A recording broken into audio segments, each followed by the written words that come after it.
ना इतनी गड़बड़ तो फेरान में भी ना हुई होगी। बहुत सही बात है। और क्या ना हमारे परिचित में बैठे थोड़ी बहुत गड़बड़ करती है जब, हाँ हो सके जल्दबाजी में हो जाऊंगा, कर गण केस घटाऊंगा बड़ा चाहिए। देखो ध्यान आ गई, 5 दिन तक याद रखना। जय बोलने से क्या फायदा है और क्या नुकसान है वो बताता हूँ। बताना मेरा फर्ज है, मानना नहीं मानना आपका मान्यता है। मानोगे तो अच्छे रहोगे, नहीं मानोगे तो आपकी अपनी मान्यता है। जो नहीं बोले वो जय,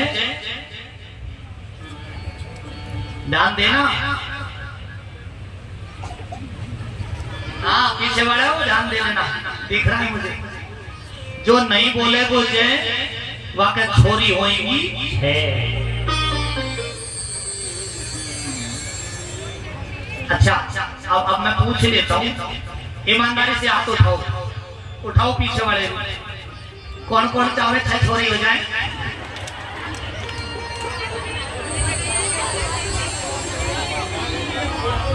पंडित जी कितनों ही कह ले पर हम तो नहीं बोले जय। बोलिए भोमिया जी महाराज की। ये जय तो काम कर गई। ध्यान दीजिए, पहले सतयुग में एक व्यक्ति की उम्र होती थी 1 लाख वर्ष। सुखदेव जी कहते हैं, मेरी भागवत कथा कहती है 1 लाख वर्ष की उम्र होती थी।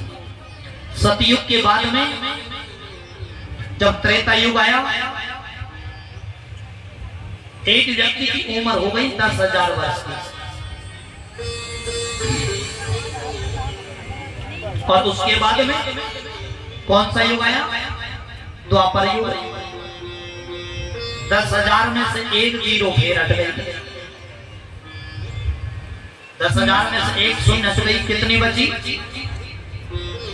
1,000 बची। और उसके बाद में कलयुग आ गया, और कलयुग में 1,000 में से एक जीरो फिर हट गई। अब कितनी बची? 100 वर्ष बच गई। वेद की तरफ से हमारी कथा कहती है व्यक्ति को कलयुग में 100 वर्ष जीना ही चाहिए। 100 वर्ष की उम्र दी गई है परमात्मा की तरफ से। अब इस 100 वर्ष की उम्र में भी अपनी कितनी है? मनुष्य की कितनी है? 40 वर्ष की। आप गौर करना मेरी बात पर और बहुत ध्यान से सुनना। हमको उम्र का विभाजन कैसे हुआ है? अब अपनी स्वयं की जो उम्र है ना वो 40, ये तो बढ़ाई गई है, पर हमको उधार मिली है 40 वर्ष के बाद में जो और बची थी ना 60 वर्ष की उधार मिली है हमको। कहां से मिली है? हमारे शिव पुराण में रुद्र संहिता बताती है मनुष्य की उम्र, कुत्ते की उम्र, गधे की और उल्लू की, ये सब की उम्र बराबर है 40-40 वर्ष। 40 वर्ष तक तो आदमी आप देख लो, कोई चिंता नहीं रहती है, कोई वजन नहीं रहता है। ग्रस्त में प्रवेश करने के बाद में आराम से अंधा हो जाता है। फिर मनुष्य ससुरारी प्रियारी वही तबते जब आ गई ना धर्म पत्नी, बस फिर भूल जाता है माता पिता को, परिवार को। 40 वर्ष की उम्र में आप देखो कैसे चकाचक रहता है, डेंटिंग पेंटिंग करके बड़ा चकाचक रहता है। और 40 वर्ष में अब ये जो उल्लू, गधा और कुत्ता, ये तीनों एक बार भगवान भोलेनाथ के पास पहुंच गए कैलाश पर्वत पर। शंकर भगवान से जाकर के कहा, सबसे पहले गधा पहुंच गया। गधे ने कहा महाराज 40 वर्ष की उम्र दे दी आपने। शंकर भगवान बोले तो क्या करूं बता? अरे महाराज बहुत ज्यादा उम्र है, मेरी कमर टूट जाती है, बोझ ढोते ढोते लोग डंडा मारते हैं और मेरी ऐसी स्थिति हो गई।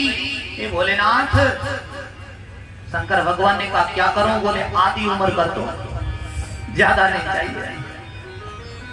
शंकर भगवान ने कहा जा गधे, तेरी आधी उम्र हो गई। इतनी देर में ही मनुष्य पहुंच गया शंकर भगवान के पास। हम लोग पहुंच गए।